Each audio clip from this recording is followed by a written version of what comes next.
Découvrir une fraiseuse conventionnelle. Voici une fraiseuse conventionnelle. À quoi sert-elle? L'outil, ici une fraise, tourne. La pièce, elle, se déplace. On obtient en général des surfaces planes.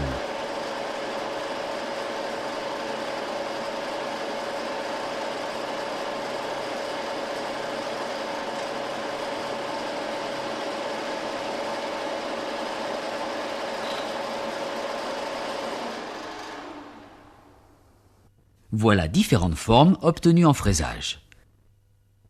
Des surfaces planes, mais aussi des alaisages, différentes formes de rainures, des trous lamés, etc. Architecture et organes principaux. Le socle, le bâti, la console, la table qui va recevoir les moyens d'ablocage, la tête universelle et sa broche, l'écran de visualisation des cotes ou visu, les commandes électriques, le carter de sécurité, le coffret électrique. Le fonctionnement de la machine. Voyons d'abord les déplacements manuels. Le déplacement longitudinal,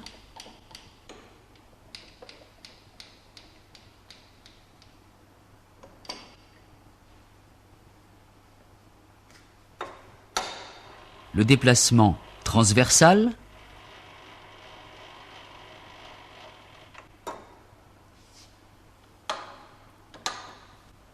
le déplacement vertical.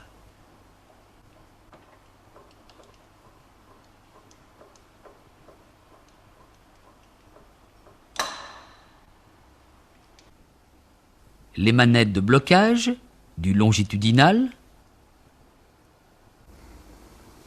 du transversal,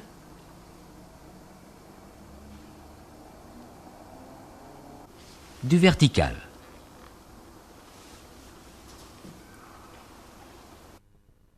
La rotation de la broche. Mise en marche. Arrêt. Les mouvements automatiques. Mise en marche du moteur des avances. Le longitudinal.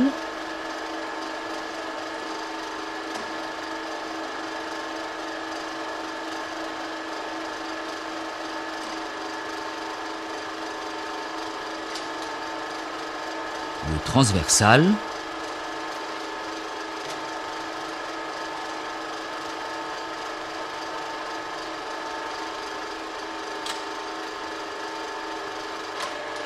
le vertical.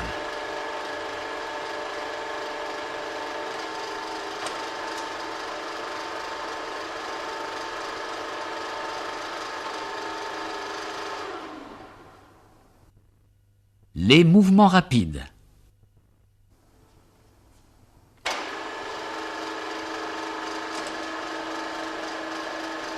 Longitudinal,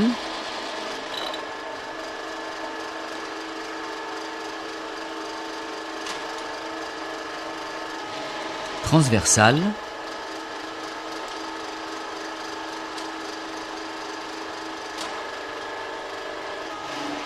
vertical.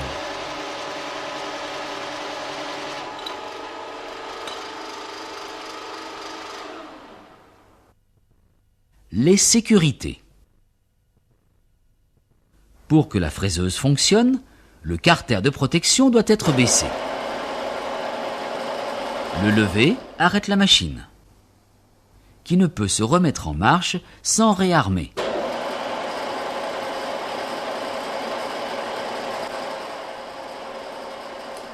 L'arrêt d'urgence. Là encore, il faudra réarmer. Ici, sur le coffret électrique, un autre arrêt d'urgence et le coupe-circuit général.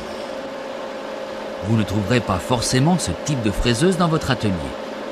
Mais vous verrez que toutes les fraiseuses conventionnelles ont les mêmes éléments et les mêmes fonctions.